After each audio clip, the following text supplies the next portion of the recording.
हाल ही में कांग्रेस के राष्ट्रीय प्रवक्ता एवं विधायक कुलदीप राठौर जी को केंद्रीय आलाकमान द्वारा एक बड़ी जिम्मेदारी दी गई थी गुजरात दौरे से लौटे हैं, 4 दिवसीय दौरा कर आए हैं। क्या कुछ वहां पर ऑब्जर्व किया है, इसके लिए बातचीत करने के लिए हमारे साथ मौजूद हैं कुलदीप राठौर जी, बड़ी जिम्मेदारी दी थी कांग्रेस आलाकमान ने, आप 4 दिवसीय दौरे से लौट कर आए हैं गुजरात के। क्या कुछ वहां पर देखने को मिला है, किस तरीके से वहां संगठन कार्य कर रहा है, क्या वहां संगठन है जिस तरीके से अभी 30-35 वर्षों से वहां पर बीजेपी ही रूलिंग में है, कांग्रेस विपक्ष में है, क्या वहां पर अभी भी संगठन है? देखिए, मैं कल ही 4 दिन का दौरा करके वापस आया हूँ। हाँ, एक बात का मुझे निश्चित तौर पे अचरज हुआ वहाँ जाकर, क्योंकि मुझे ये लगता था कि 30-35 साल से कांग्रेस पार्टी सत्ता से बाहर है, शायद वहाँ संगठन नाम की चीज़ नहीं होगी।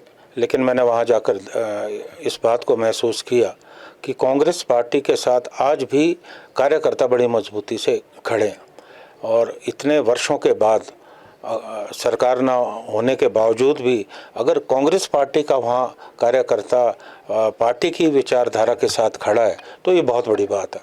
और राहुल गांधी जी ने इस बात को महसूस किया है। अभी जब वहाँ AICC का सम्मेलन हुआ, उसके तुरंत बाद ये निर्णय लिया गया कि हम संगठन को मजबूत करने के लिए और जिला स्तर पर जिला अध्यक्ष की नियुक्ति में पारदर्शिता रखेंगे। उन्होंने देश के कांग्रेस पार्टी के जो वरिष्ठ नेता हैं उनको गुजरात में नियुक्त किया, और मुझे भी जो है वहाँ आदेश हुआ और मैं वहाँ जाकर आया।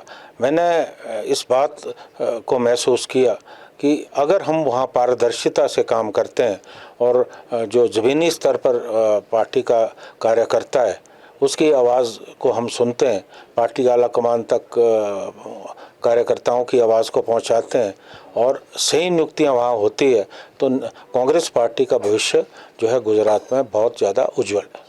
चलिए, वहाँ पर तो माना जा सकता है कि 30-35 वर्षों से ऑपोजिशन में है कांग्रेस पार्टी, लेकिन हिमाचल प्रदेश जहाँ पर सत्ता में है कांग्रेस पार्टी, वहाँ पर जो बिलासपुर का इंसिडेंट हुआ, कार्यकर्ताओं में जिस तरीके का रोष देखने को मिला, सत्ता में होने के बावजूद भी संगठन के कार्यकर्ता रुष्ट हैं, काफ़ी गुस्सा हैं, इसको किस तरीके से देखते हैं आप, किसकी कमी मानते हैं? देखिए, जब हम विपक्ष में होते हैं तो पार्टी के जो कार्यकर्ता है वो पार्टी के लिए लड़ते हैं, और जब सरकार बनती है तो उम्मीदें रहती हैं, और जब लगता है कि वो उम्मीदें पूरी नहीं हुई तो कहीं ना कहीं असंतोष की भावना पैदा होती है। हालांकि ये ज़रूरी नहीं कि सारी उम्मीदें पूरी हो, लेकिन कार्यकर्ताओं को लगता है कि मान सम्मान होना चाहिए। मुझे लगता है कि हमें इस बात को जो है बड़ा सकारात्मक रूप से लेना चाहिए, और पार्टी की अध्यक्ष ने भी ये बात वहाँ कही है। हमें जो है ऐसे कार्यकर्ताओं से संवाद को बढ़ाने की ज़रूरत है, और हमें ये एक संदेश देने की ज़रूरत है कि कांग्रेस पार्टी की जो सरकार है वो आज भी कार्यकर्ताओं के साथ खड़ी है। आरोप मुख्यमंत्री पर लग रहे हैं कि वो इग्नोर कर रहे हैं, जो भाजपा ने भी उनके इस्तीफे की मांग कर दी है, और जो संगठन के कार्यकर्ताओं ने आरोप लगाए हैं कि उनकी सुनवाई नहीं हो रही है।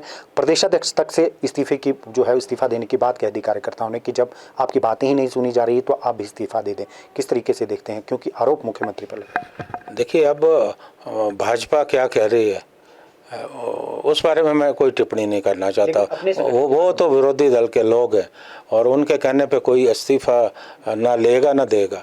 लेकिन जैसा मैंने पहले कहा कि अभी शायद क्योंकि ज़िला कांग्रेस कमेटी के अध्यक्षों की नियुक्ति होनी थी, हमारे जो ब्लॉक है वो भी भंग है, ये भी एक कारण हो सकता है। तो पार्टी आलाकमान ने इस पे विचार करी है गंभीरता से, और जल्दी ही जो है मुझे लगता है कि ये नियुक्तियाँ हो जाएगी। दिल्ली में है पूरी आलाकमान, संगठन जैसा कि निष्क्रिय चल रहा है, और लगता है कि जल्द ही कांग्रेस संगठन में नियुक्तियां का दौर शुरू हो जाएगा। आपका नाम भी बार बार रेस में निकाला जा रहा है कि आप अध्यक्ष पद की रेस में हैं, क्या आप सच में अध्यक्ष पद की रेस में हैं? देखिए, ये जाहिर है कि मैं संगठन का एक व्यापक अनुभव रहा है, NSU युवा कांग्रेस और प्रदेश कांग्रेस कमेटी के अध्यक्ष के रूप में मुझे काम करने का मौका मिला है, और पार्टी कार्यकर्ताओं का मुझ पे जो है विश्वास है। और हिमाचल प्रदेश में जब मुझे अध्यक्ष की जिम्मेवारी दी मैंने संगठन को मजबूती दी अपने तमाम साथियों के साथियों को साथ लेकर। तो अब भी बहुत सारे हमारे जो पार्टी के कार्यकर्ता हैं, हमारे पार्टी में जो साथी हैं, उनको लगता है कि मुझे फिर से अध्यक्ष बनना चाहिए। लेकिन मैं अक्सर ये बात कहता हूँ कि हर काम की एक परिस्थिति बनती है, और मुझे लगता है कि आज मेरी जो व्यक्तिगत परिस्थितियाँ हैं, जैसे मैं क्षेत्र अपने जो मेरा ठेऊ क्षेत्र है वहाँ से चुन के आया हूँ, मुझे उनके लिए भी काम करना है, और मुझे राष्ट्रीय स्तर पर पार्टी ने जिम्मेवारी दी है। मैं इस जिम्मेवारी से बहुत ज़्यादा खुश हूँ। और कई बार अक्सर मीडिया में भी ये बात आती है कि जो कुलदीप राठौर रेस में, तो मैंने तो अभी एक कदम भी आगे नहीं बढ़ाया। मैंने किसी भी नेता से दिल्ली में कोई अपनी इच्छा जाहिर नहीं की।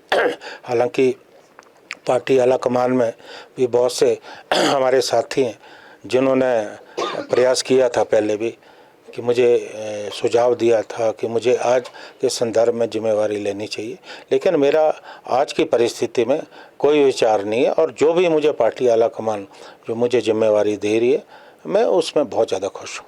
राहुल गांधी की जीत माना जा रहा है जो जातीय जनगणना का फैसला केंद्रीय कैबिनेट द्वारा लिया गया है, आपकी प्रतिक्रिया? बिल्कुल, ये कांग्रेस पार्टी की जीत है, राहुल गांधी जी की जीत है, क्योंकि लोकसभा के अंदर उन्होंने बड़े मुखर होकर इस मुद्दे को उठाया था, और लोकसभा के बाहर भी कांग्रेस पार्टी ने इस मुद्दे को उठाया। राहुल गांधी जी उठाते रहे, हमारे तमाम नेता उठाते रहे, और उस वक्त भारतीय जनता पार्टी की जो केंद्र की सरकार है, उन्होंने इस बात का मजाक उड़ाया, और बहुत सारे नेताओं ने तो बहुत मजाक उड़ाया। और मुझे लगता है कि जो राहुल गांधी जी ने दबाव बनाया, आज सरकार को मजबूर किया है कि वो उस मांग को माने। निश्चित तौर पे कांग्रेस पार्टी की और हमारे जो विपक्ष के नेता है राहुल गांधी जी, उनकी बहुत बड़ी जीत है।